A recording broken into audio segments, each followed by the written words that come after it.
Everyone to our monthly membership meeting. We do these once a month at 1 p.m. Eastern for our members in the Americas and in Europe. And then we repeat the same meeting at 9 p.m. Eastern for our members in Asia and Australia.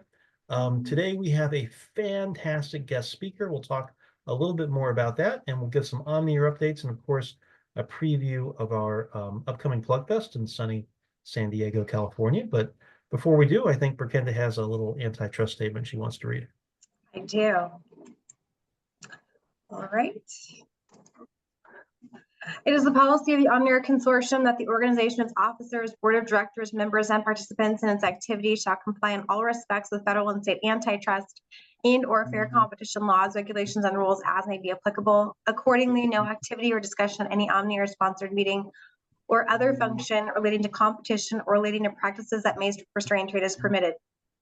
Such prohibited topics include establishing prices, allocating markets, encouraging boycotts, regulating production, or any other understanding or agreement that may be considered as anti-competitive.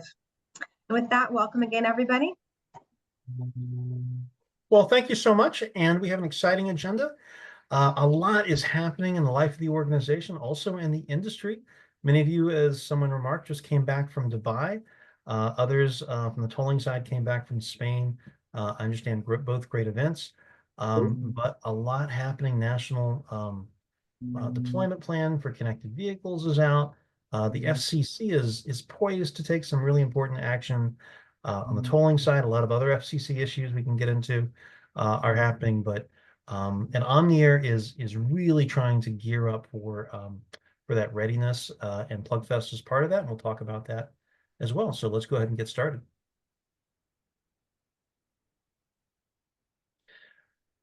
So just, we have no new members quite yet to announce. We'll announce some more in October, but just a reminder that I think one of the strengths of Omnier is that we do represent sort of the 360-degree view. We have the full complement of the ecosystem for connected vehicles and tolling, from device manufacturers to research institutes, deploying agencies, SCMS providers,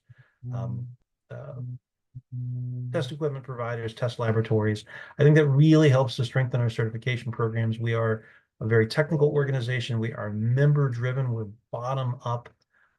And so if you are a member of Omnier, you will have an opportunity to weigh in on the test regime that will govern this industry. So I hope that if you're not a member, please click on that QR code, or if you have someone you think would make a good member, please do send them our way.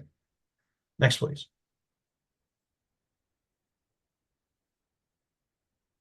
So talking about readiness, part of our mission is to ensure that our vendors are ready for not just certification, but also PlugFest testing. We've been doing PlugFest testing since the fall of 2017. These have all been Omnier PlugFests, and each one builds off of the other one. What we find is there are a couple of technical areas where some of our participants all have issues. So we're trying to address those ahead of time. We're trying to make it easy for the participating vendors to have as much success as possible. So in that spirit, we put together a series of readiness webinars for technical topics, really quick hit, half-hour to 1-hour webinars. We just had one yesterday with Lam Tran from Qualcomm talking about the SLSS configuration. We've got another one coming up on October 9th. It will be Brian Romansky from ISS, and may bring a couple of guests with him to talk about 1609.2.1 testing. And then we have Russell from Qualcomm, who will be talking about readiness. Sorry, Russell from Keysight talking about readiness for bench testing. How do you have success in bench testing at PlugFest? I encourage you to participate in any of these. Sign up. For those that have already happened, we can send links to our members, and just reach out to Berkenda for more information. Next, please. And on the tolling side, we will be doing a slightly revised version of a multi-protocol tolling webinar. We're going to make this sort of a who, what, when, where. How do you apply for multi-protocol tolling? What is the program intended to address? And what exactly are we testing in the bench and field environments? So we'll have Fernando Rodriguez from ADECRA Omni-Air board member, Randy Roebuck, who leads our technical programs, and I will be moderating, fielding all of your most difficult questions on this, and we'll be able to hopefully shed some light on this new program, an exciting program from Omni-Air. Click on the QR code if you want to sign up. Next, please. And of course, we are starting to see a ramp up in certifications on the tolling side. It really seems to flow with procurements, and those sort of go in waves. But on the connected vehicle side, really with action imminent from the FCC, the National Deployment Plan, the accelerator grants, we're starting to see a lot of applications for certification, not just in the US, but coming from overseas as well. So if you want to reserve your time in the laboratory, if you want to make sure that you have priority and that your device gets into the chute first, I would strongly encourage you to go ahead and submit that application. We will sit down with you and develop a test plan. And then you can give that to the laboratories for quotations. But I would encourage you to start now because there will be a long line, as the FCC acts, and we'll talk a little bit about that in a second. Next, please. So as I alluded to, on the regulatory front, there are a lot of things happening. On the tolling side, there is an NPRM that the Federal Communications Commission published regarding a petition from an organization called NextNav. NextNav has a PNT solution, a terrestrial PNT solution that would utilize some spectrum in the lower 900 megahertz band that is currently occupied by RFID tolling operations amongst other users of that space. And there are some concerns that many respondents in that comment period, Omni-Air was one of those raised. We certainly have some concerns about interference testing. We think that some thorough testing needs to be done before even considering rebanding or changing those operations of the band in any way. The reply comment period just ended, and there were additional comments filed there as well. If you'd like to find Omni-Air's comments, those are on our website, or just send me a note. We'll share that with you. Second report in order is coming soon. Maybe Justin, our guest speaker, can shed a little bit of light on when that might be, what that might look like. We think, knock on wood, that should be out and published by the time we go to PlugFest. We do have a technical presentation sort of unpacking what's in there and how do you comply with the technical rules in that. So I think a very exciting and it is being voted in circulation right now. So it's not happening in an open meeting, but we should hear news very shortly. And then I think an area where I would encourage members to take a look, everyone has a slightly different supply chain, but the Department of Commerce, Bureau of Industry and Security put out a notice of proposed rulemaking earlier this week regarding the security of connected vehicle supply chains. It's a proposal to ban the importation or sale of connected vehicles or connected vehicle products with product coming from certain countries of concern, notably Russia and China. Now, I would say that this means connected vehicles broadly, so that's electric vehicles. This is ADAS systems, automated driving systems, as well as what we think of as connected vehicles, the V2X. So it's a very broad sweep. There are ways to comply with this. The NPRM blessedly does delay the implementation until 2027, in some cases 2030. But as we all know, this is a global industry, and there is some dependence on supply chains that do stretch back to Asia in this industry. And I think it's important for our members to have their voice heard.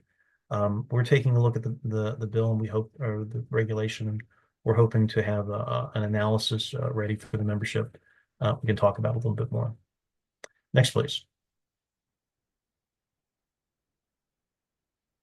So also, we're on the lookout for our next generation of leaders here at Omni-Air.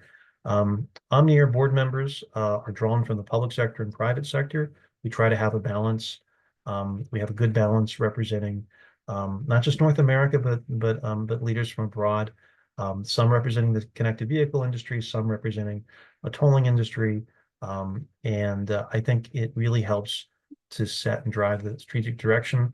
We're looking for really great quality individuals who can help us with that mission. There are 20 possible board seats. We have 16 board members right now. So there are 4 open seats, and if the individuals retire, that does open things up as well. I would certainly strongly encourage you to think about submitting for this if you think this is something that you can serve in a meaningful way. We will have elections taking place at our December 3rd board meeting. In advance of that, we'll be issuing a call for nominations next week. And the nominations are due by the first week in November. We'll have more details out on that, but give that some consideration, please. Next. And now we'll do working group updates, and then we'll have our guest speaker, Justin Anderson, shortly after that.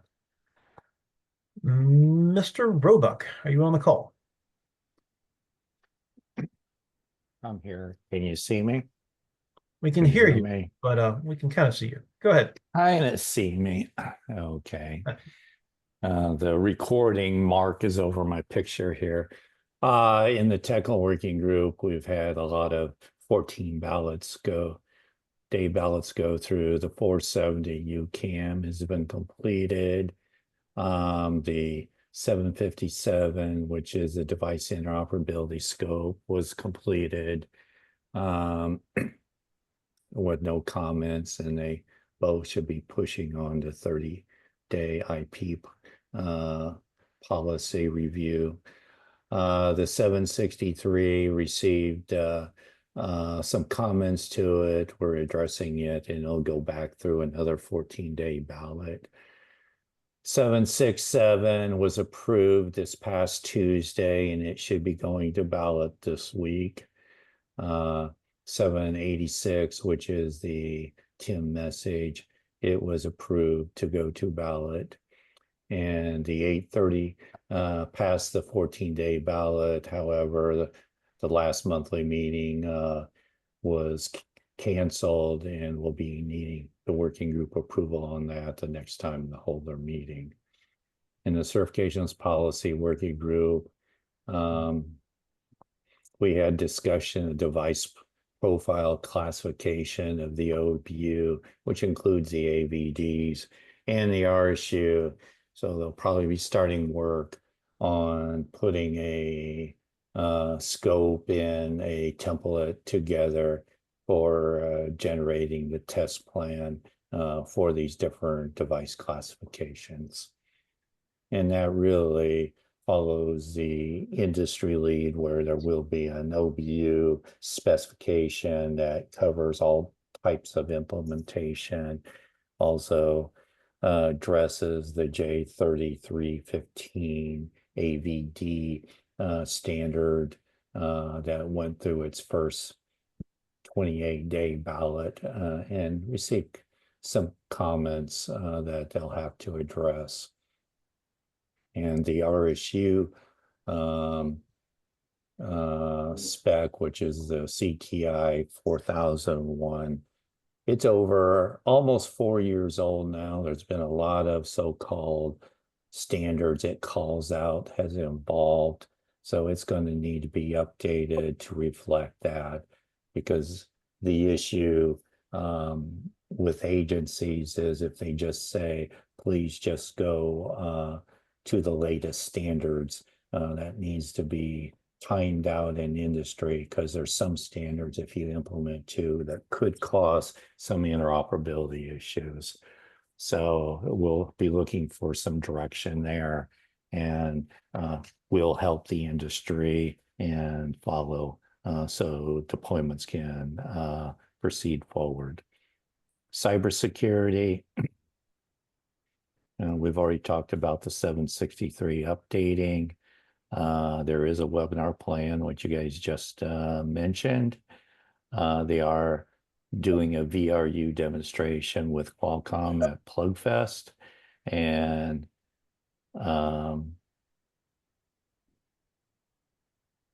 And then we also, of course, at every Plug Fest about 2 months before, we release updated Plug Fest certificate instructions. Next slide. The application tolling work group, they reviewed some test cases for PSM and WWDM, and they're actually reviewed the status of the 740A, which we should be moving forward to. We will have discussion on that document at tomorrow's coordinating council meeting to whether to keep that a membership document or could there be value to making an open source document to help the industry and actually could be called out and used as the mechanism for testing feedback both on the bench and the field. Connected intersections. We're reviewing the latest NEMA TS10 to see it's going through their publication review and should be out at the end of the year. They're also start looking at the peripheral interfacing to our issues, such as the traffic signal controller data, such as SPAT data, coming into the RSU and those type of data feeds. The aftermarket V2X, which we're following the AVD name. It's done a review of all our test specs. We're probably about 95% complete for what the standard is coming out to. There's just some small criteria, parameters, adjustments that we can make. So it's a very little lift to meet the needs of this particular item. PlugFest Technical Prep, we had a meeting this morning and they'll be going on a weekly cadence. Next slide. So when we have our next tolling working group, we'll cover the small changes that was made in the 14-day ballot. And also there's a list of reference devices to use in testing, which is very important. And then also our validation of the Sun tracks. It came up the importance of tag programming, which they've had a document 825 tag programming that really needs to be proceed forward in the tolling certification. In our RUC working group, we had a presentation by eMovis on the Virginia RUC project. Seems like there's many RUC projects that's out there and be a very, it's a very well attended group at this time. Thank you, Randy. Thank you. And as always, get involved, click on the QR code to join a working group. You can do that on our website or just reach out to Prakinda and she will, or Randy or Ryan or myself or Mick, and we will be happy to get you involved. Next, please. And before we bring on our guest speaker, we just wanted to remind you about this little event that we have planned coming up in sunny San Diego, California. Qualcomm is our gracious host for this event. They just have a fantastic campus, fantastic facility. They've really been doing a great job of supporting the connected vehicle ecosystem.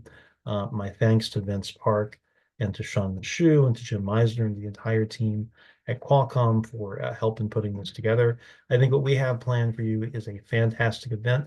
Let's go to the next slide. We have lined up our initial commitments for test laboratories, test equipment providers, SCMS providers. You will be getting access, if you participate in this event, access to the real leaders around the world in testing. We'll have TÜV Rheinland, Taiwan there. We'll have DEKRA, a team from Spain, TTA from Korea. We'll have FHWA Saxton Labs together with Leidos. Keysight, Rohde & Schwarz, Waites, Iteris, Marvin. Some of the laboratories will be operating other test systems that we'll be talking about a little bit later. At least 3 SCMS providers are signed up to be part of this. And so it's an exciting event. I think it is a way to prepare for certification or deployment, right? If you think you're ready to deploy, this is a good opportunity to come in and see just how ready you are. Because we're going to be doing comprehensive testing through all parts of the conformance testing and interoperability testing, some bench application testing, a lot of different things. Some new things this year, we'll be doing overnight testing for the first time. We'll have a device capabilities assessment on the first day to do a sample of all of the different test station tests to see really, level set and see how prepared you guys are. We'll be tracking the devices through the testing accordingly based on that. And then for the first time ever, we'll be offering certificates of performance. We've heard from members who want to have that, and that's our commitment, that we want to make this as meaningful and useful. And so whoever might find that of value, you can show that certificate of participation if in fact you're part of the testing. Next, please.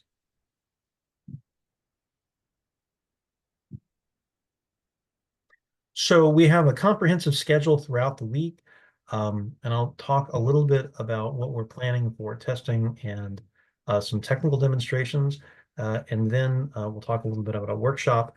But we do have access to the facility on Sunday for early setup, and that allows us to maximize the testing time. So if you're thinking about, when do I come in, Saturday, Sunday, well, Southern California is a beautiful place to be on the weekend, so I certainly encourage you to come early if you can. Take advantage of the great beaches and other wonderful things in San Diego County. And then also use that time to set up on Sunday. And we also will have an opportunity for setup on Monday morning. We'll be doing that device screening capabilities. Lunch every day will be right there on campus, so you don't have to go anywhere else. And then we'll start testing right after lunch. Each morning and afternoon throughout the week, we're going to be offering technical sessions, learning sessions. So Susan Sloan from Volpe Center. I think we have Justin Anderson. We have a couple of others. IT Telecom. Harmon will be talking about software stack testing and certification. May from Leidos will be talking about Cave in the Box and some of the really great tools that they have at Saxton Labs. And then we'll have a couple others we'll be announcing, throughout the next month. On Thursday, you'll have the option to do testing or to go to the conference. And that conference is going to be really exciting. I'll talk about that in a second. The other thing that we're doing, in addition to the overnight testing, is that we do want to get feedback from the membership. Typically, the board of directors will do a strategic planning session every year. We've evolved that into looking at our technical roadmap. It's something our coordinating council has been putting together, and it's a real look at what do we want to prioritize as an organization for testing in the next 1 year, 2 years, 3 years, 5 years.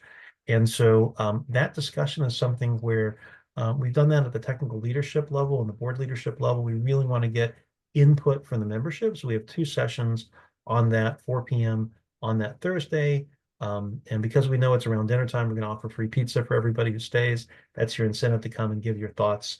And then we'll also repeat that again Friday morning, of course, testing throughout as well. And then I think you'll find this really exciting on the Thursday of the event. Next, please.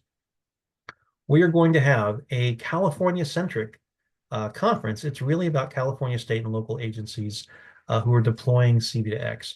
We're doing this jointly with Qualcomm and with ITS California. So we'll have USDOT participation. We'll have Caltrans participation, some state and some local officials, so City of El Cajon, Sandag, Anaheim, a lot of really great local leaders who are doing a lot to deploy, as well as some from the industry. We'll be making some announcements in the next week or two about those full panels, but this is really shows you what we have. We'll also have Justin McNew talking about a new OBU spec that's really just getting underway.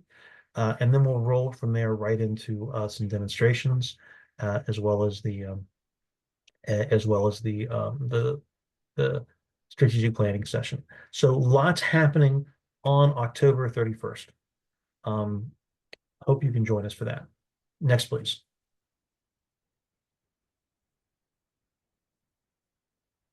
This is just a few images we have of the facilities. You can see in the sort of upper left-hand corner, lower right-hand corner, some of the space we'll be using for testing. We'll be segmenting that a little bit. There is outdoor space if you want to do sort of meetings or have work to be done. The weather is always fantastic, so I think you won't have a problem sitting outside. We will have a fantastic, almost a symphony hall of an auditorium for our workshop. I don't know if we have a picture of that, but we've shown that in the past, and we'll have more about that later. But that's something to look forward to too. Next, please.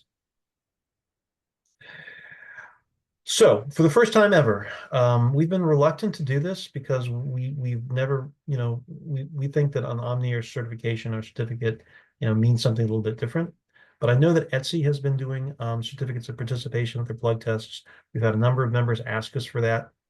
And so we thought, well, maybe this is the time to really think about doing that. So for this Plug Fest, we'll be offering that certificate. If you participate as a test station provider or a device manufacturer, we will acknowledge that. We will, give you a certificate, an online version, as well as a physical version, and you can use that in your conversations with customers to the extent that that's useful. Next, please.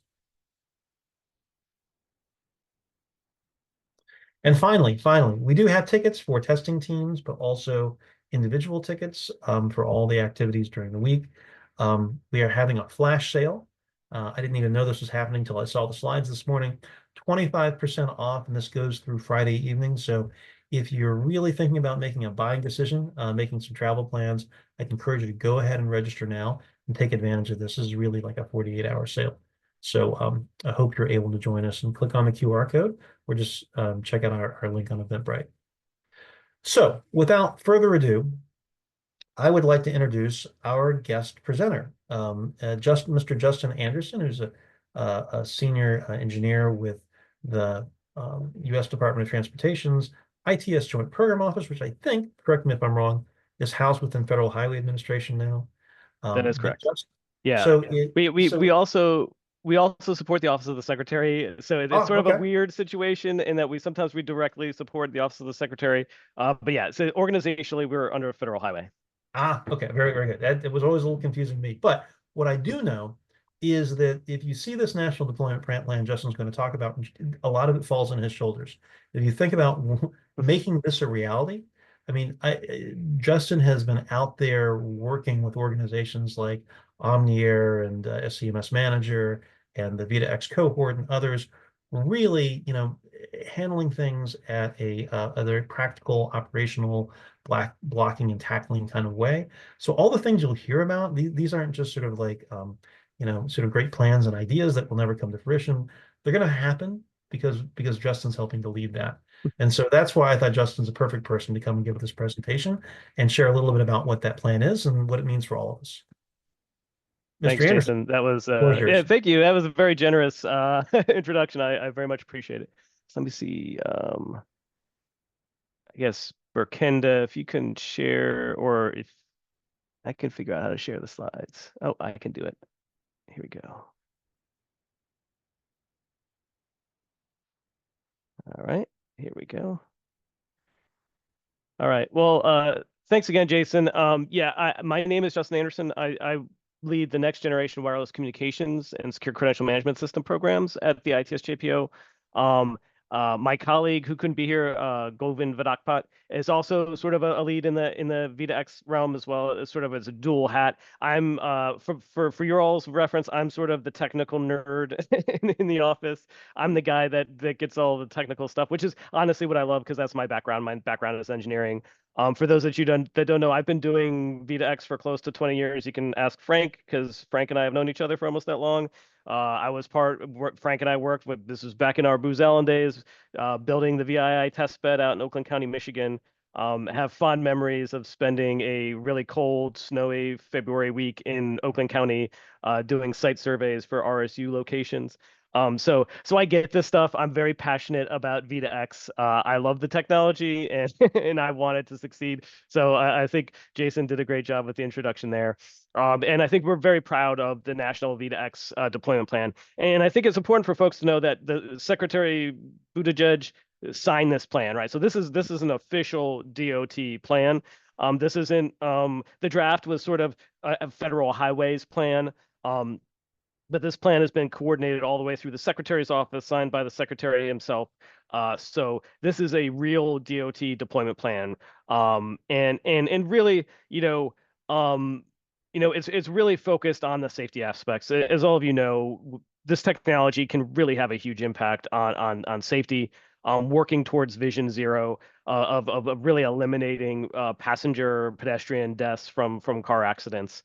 And the National Roadway Safety Strategy that the DOT, also produces, really relies on technologies like V2X, right? Like in order to make that happen, we feel that you need V2X, that it needs to be deployed, across all vehicles, in the infrastructure, and that, my personal feeling is it's coming one way or another, right? Whether it's all of us collectively as a community doing V2X, right, the way that we've sort of been designing it for 30 years, or via some other, private company coming up with some connectivity solution, right? It's going to happen. I think my feeling is, we should make it happen our way. We've been working on it hard enough. I think our way is a good way. And, so I think, we're really, really excited that this plan is out there now, and it produces, some really measurable actions, I think.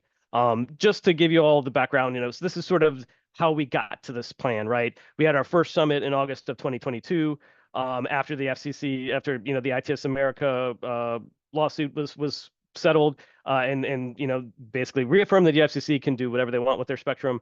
Where we had that first summit. We had a second summit in April to sort of get feedback on starting to develop a deployment plan. In October 2023, we had our third summit and released the draft of the deployment plan.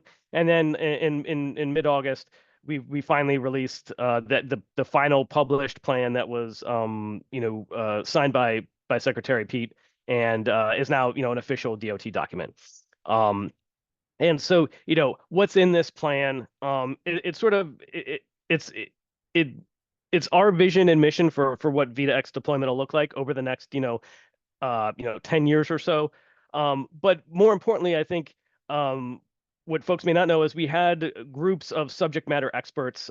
Maybe some of the folks on this call were part of that group. And we pulled them together and made sure that we were getting feedback from OEMs, from vendors, from IOOs, right, from all of the different sort of actors in the system, right? So although it's our name that's stamped on this plan, we really feel like we sort of tried to get the community's input and buy-in, and make sure that it reflected their needs and their vision as well. You'll see, there's a lot of different, short, mid, long-term milestones and targets for private sector, public agencies, for everybody that's sort of participating in the system. We also have initial summaries of resources and technical assistance to support. Also, we realize, and I think it's in this plan, that that what is in this plan right now is not enough. We've actually developed, in the process of developing, sort of a more detailed document. I think we're calling it the deployment resource guide, that has a much more explicit technical documentation, references and things. There's lots of documentation that's out there that folks can use today that we think is useful. We'll point to that, but we're also trying to pull. There's gaps. In the years. Over the last 5-6 years, as everybody knows, technology has changed quite a bit, transitioning from DSRC to LTV2X. Some of our resources we've noticed are not sort of as up to date, and so part of the resource guide may try to bridge that gap, update some of that guidance, but also I think lay out a plan for diving into future details, to really help folks make this work across the country.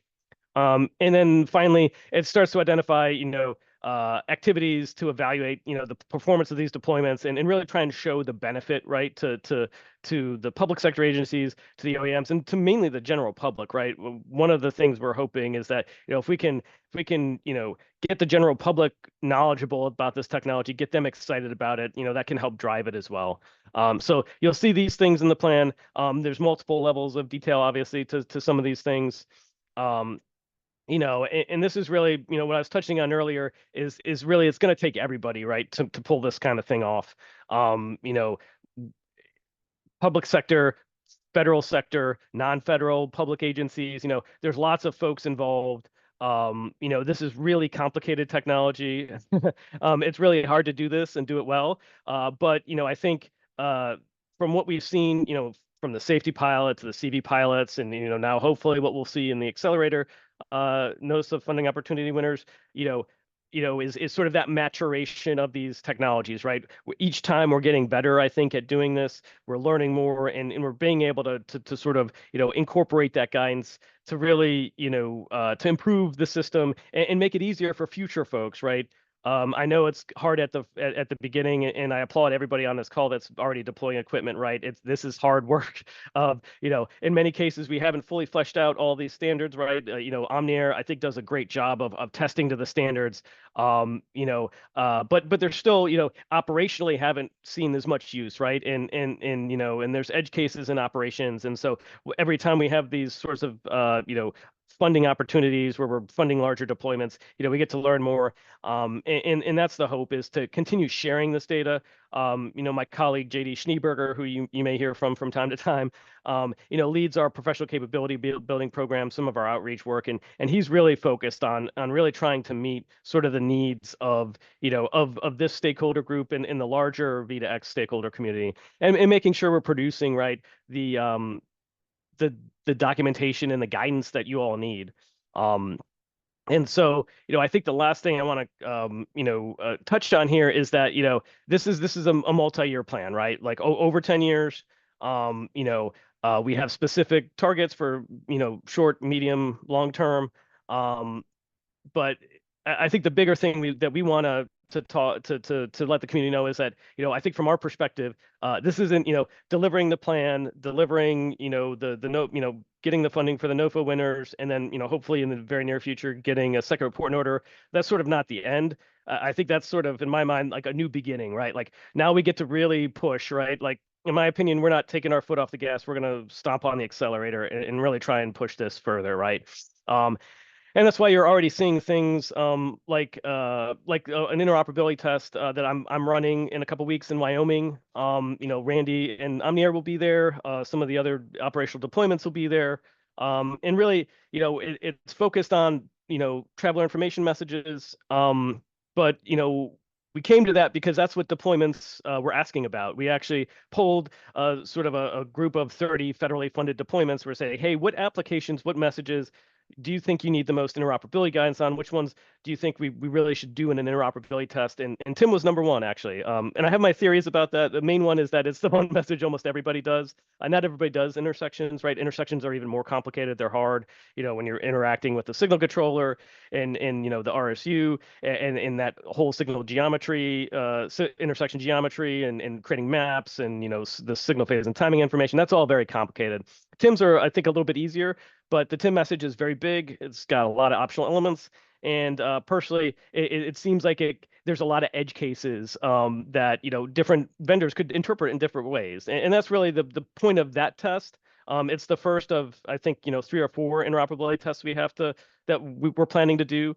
And that's in addition to the Accelerator NOFO winners have their own interoperability events that they're sort of contractually bound to do with us at the DOT. So we're going to plan, those are separate. So, probably in the next 5 or 6 years, we'll have at least, I would hope probably like 5 or 6 interoperability events. And that's really what we want to do with a lot of these things is sort of hit those edge cases, hit the areas where, the standards maybe aren't super clear. And then we can funnel that back to Omniair into the standards groups, Omniair to sort of help them sort of maybe identify, hey, maybe we should test some of these things, some of these edge cases, right?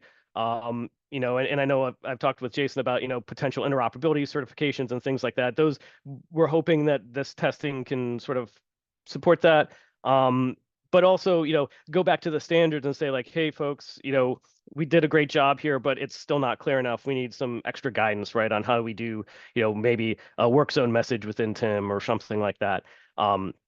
or how we're handling updating and revoking TIM messages, right? Unfortunately, there's not an SAE standard for TIM messaging. It's just in 2735, so you have to make a lot of assumptions, and that's what we're going to be doing. And I think the important thing that we want the community to know is this is sort of we wanted to come out of the gate with this to show you all that, like, hey, just because we just because we published the deployment plan, we're not done, right? We're going to keep helping you all. We're going to keep hitting hitting the areas that we think, might have problems, trying to proactively, identify things that might need to be fixed before we run into them operationally. And then also, working with you all to figure out, where are the gaps, what do you all need to make this more successful? I don't think any of us can promise that there's funding to do everything. But, I think we want to, I will say my boss, Brian Cronin, the director of the ITS JPO, V2X is close to his heart as well. He's been doing this as long as Frank and I have. I think this means a lot to him as well. And so for the foreseeable future, V2X is going to be a priority for DOT. It's going to be, something that we're going to continue to push, and we're really excited and looking forward to working with the community, on making this happen, right? I think that's really the key here is we all want to see it happen. We all want to see it come together the way we've sort of imagined it for many years in some of our cases. And so, that's what we want, the community to know. And I know there's not, I will say also the Commerce Department, NPRM, I know there's probably lots of questions about that. I will say, that was not driven by DOT. And we're still working through what it means to us and our community. But what we do want the community to understand is that, that NPRM is not meant to create any sort of confusion on V2X technology and the security of it. We feel it's a secure technology. That NPRM is really more designed to address specific supply chain threats that the government has identified. And so the underlying technology itself, we feel, is still very secure. The SEMS and all of the SEMS providers online. I've seen a number of you. We feel that system is a good, safe system that provides great security. Really, the Commerce Department, NPRM, is really, focused on, I think, the supply chain aspect of it, not the underlying technology. And one last thing I will mention is that, if you submit comments, the government is bound to read them and address them. So if you see things in that NPRM that you don't like, please comment on it. That's how we get that's how we can change those rules. That it's what can influence the next version of them. So I really do applaud Omniair for taking a look at it, and anybody else that wants to take a look at it in detail, provide comments. We would highly recommend that. It's the only way that we can use those comments to then change things. Is to get your comments in the first place. So. With that, I want to leave plenty of time for folks to ask questions of me. I can't promise I'll be able to answer everything, but I'll give it a shot. Well, Justin, thank you so much. I think it was a really wonderful, very brief overview of, I think, what's an exciting plan. I would encourage people, if you haven't had a chance to read that plan yet, go ahead and look at it. I mean, it's very impressive, the work that was put into it, the stakeholder feedback that was incorporated, the updates from when it was the first draft was, I think, released in October of last year. But one thing that hasn't really changed since October, and I see it 3 times on this slide right here, is a focus on interoperability. And interoperability is really near and dear to the heart. So it's really the origin of what we were all about here at Omniair, and many of our members are kind of focused on. Maybe just talk about that from the practicality. If we're going to have a national deployment, why is interoperability so important, and what is the DOT doing to further that? Sure. So, from my perspective, and folks that have heard me talk before probably heard this, is interoperability is being able to drive from New York City to Los Angeles, and the V2X capabilities work roughly the same way across the country, right? Now maybe not every TIM message looks exactly the same. But that, if there is a weather warning TIM message, in Wyoming, and there's one in, Nebraska, right, that you can receive them and at least interpret like, oh, this is a weather message. I need to be worried about this area, right? Like, that's the type of stuff that we're talking about. And I think honestly, the NTCIP standards are sort of a good model in some ways for how we for sort of the goals around that. For those that don't know, sort of the origin of NTCIP, many years ago, signal controllers, infrastructure equipment, very proprietary. If you were on one vendor's signal controllers, then the management system software that managed it wasn't really interoperable with anybody else's, right? So we created the NTCIP standards to create sort of a standardized interface for controlling this equipment to try and spur competition and more openness in the community. And largely, I think it's been extremely successful, right? Now you can go out and you can buy signal controllers that meet these NTCIP standards and essentially plug and play them. Obviously vendors have different, bells and whistles that they add to these devices to make it more enticing, and that's great, and we encourage that. But the base level functionality works the same, right, across all these different vendors models, and then that's really what I think we're thinking of here. And that's why we're having these interoperability events, right? Is I think in some areas, and Tim is a good example. We haven't done a whole lot of like that edge case testing, right? Where you've had 5 completely different deployments, all generating these messages sort of different in different ways. There's lots of different, options for how you specify regions or how you specify signage between MUTCD and IDIS codes and things like that. And really getting to that level, and then figuring out like, okay, yeah, this is meaningful to interoperability, or this is really more of just like a visual thing, right? Like, oh, the picture maybe shows up smaller in one device than another, right?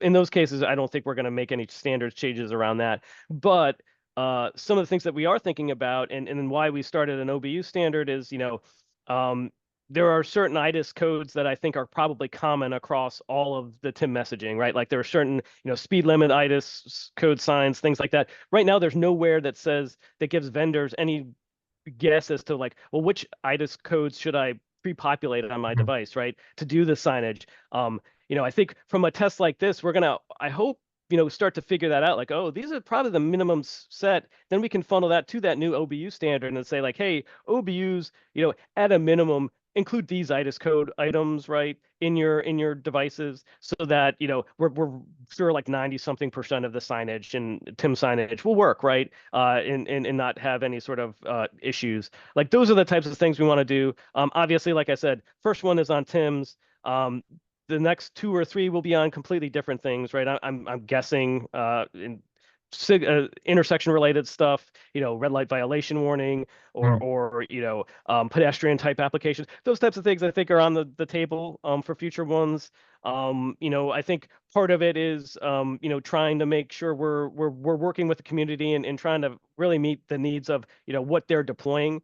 And so as we get the Accelerator NOFO winners on board, so just so that you're all aware, 2 of the contracts have been awarded. The 3rd one should be soon. Obviously, it's got to be by October 1st, but we're confident of that. And then you'll see, kickoff. We'll have, contractual kickoff meetings that we have to have with the different sites. And then hopefully you'll all start to see sort of us doing some more, outreach on, hey, here's what these folks are doing, right? Like we've got their proposals that we've read and obviously used to award them, but interoperability is a key aspect to that program. And really those 3 sites being interoperable with each other, and figuring out what that's going to look like is something we're really trying to tackle, in the first, couple months here, that these folks are awarded the contracts. And then, spread that to the community and let them know, hey, this is what we think is, the interoperability is going to be for the accelerated OFOs,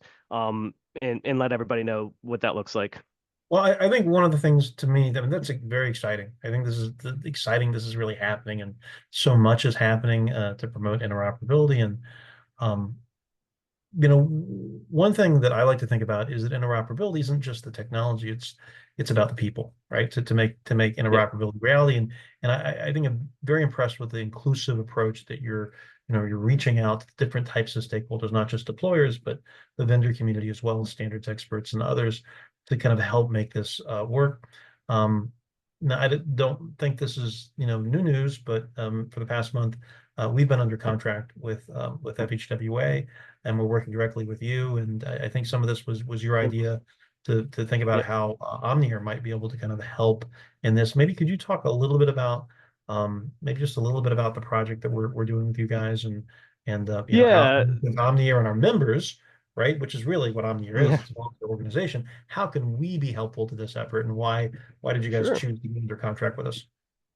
Well, I think we all feel Omnier is a key aspect to VitaX being successful, right? Like you all are doing the testing that shows that these devices, again, the idea was we create these interface standards and the messaging standards that can sort of outline what interoperability looks like, and then you all test against those standards, and then the system's interoperable. And that's Mm. really sort of what I think we've found is that the system's really complicated, and maybe the standards didn't meet everything, right? So I think, having you all on board to help us look through sort of like, hey, here's where the devices are right now, right?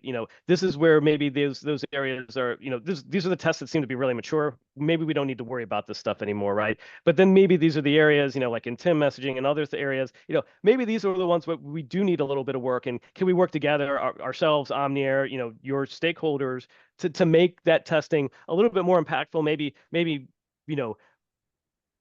reflect more of the operational Mhm. deployments, and at the same time, work with the standards groups to sort of cement that, right? Like there's sort of like an ecosystem aspect to the, like a Well, sort of there's a great feedback loop there, right? We need right. ground, right? If we're developing test specifications because we think it sounds good in our working groups, but Yeah, it's not practical for the operators and those sort of deploying on the ground, what have we done, right?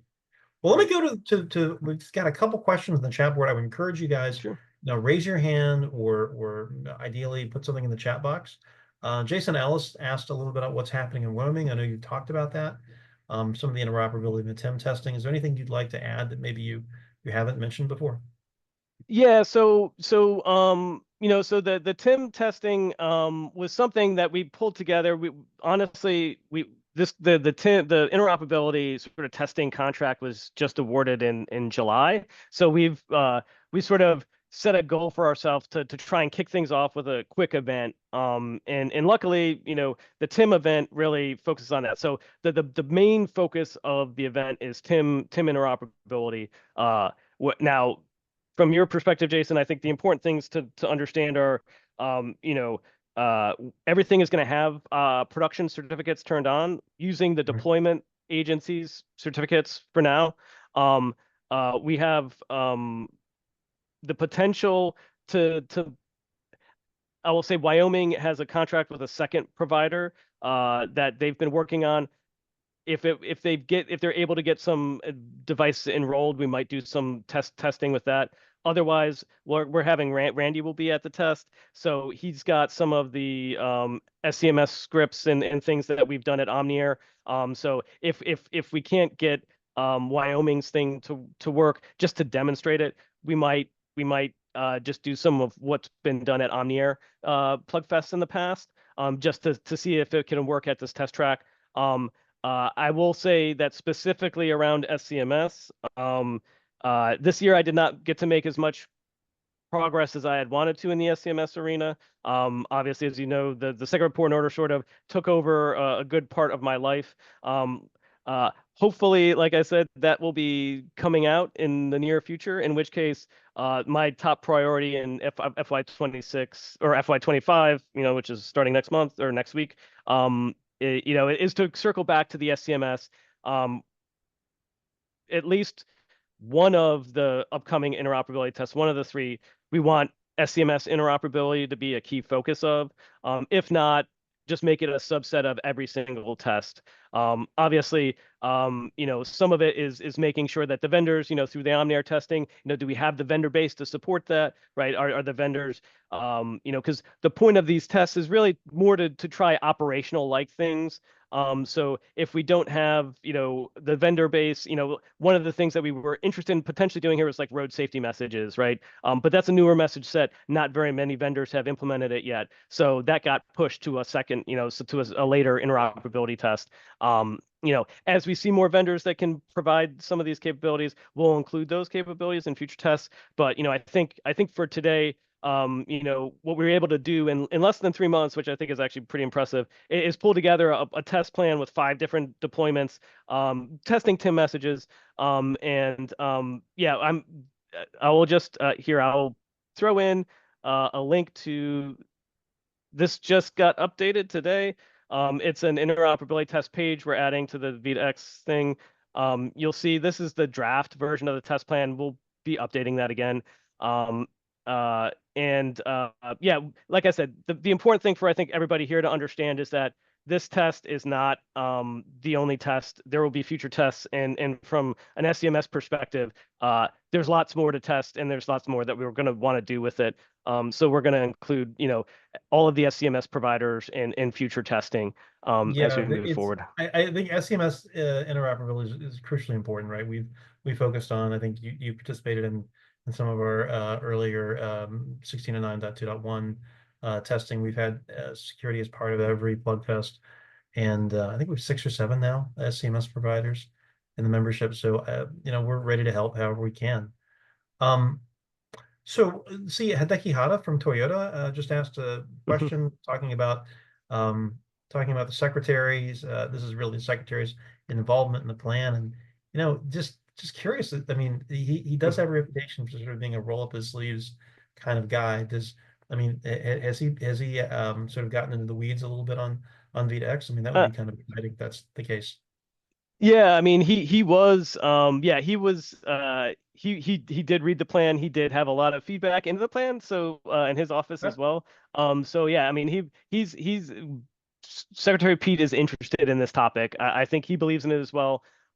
We had really hoped to get him at the last VitaX summit in person. As the folks that were there, it kind of fell apart at the last second. He wasn't able to come, so he made a video for us. But yeah, I think that is important, and it's a great comment. I've been pushing people to try and highlight the fact that this is a secretary signed plan, not just a regular old deployment plan.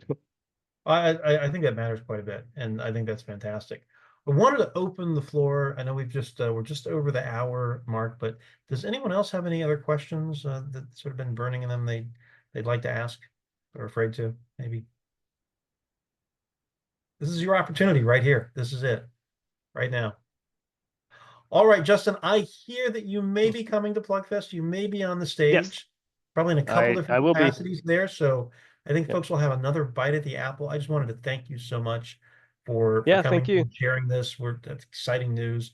I think everybody on this call is willing to help in whatever way we can to help you guys be successful, because that'll make the entire kind of the ecosystem successful.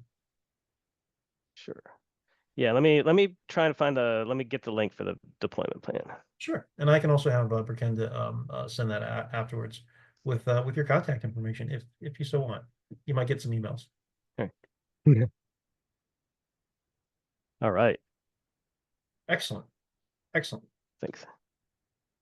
All right. Well, everybody, thank you so much. We'll have more information about our October monthly membership meeting, and then in November we will have David Lucas from Maricopa County as our guest presenter. So we're really talking about what's happening in the accelerator grants, where the rubber really hits the road. Thank you again, and we hope to see many of you in San Diego in just one short month. Thank you again. Have a wonderful day. Take care.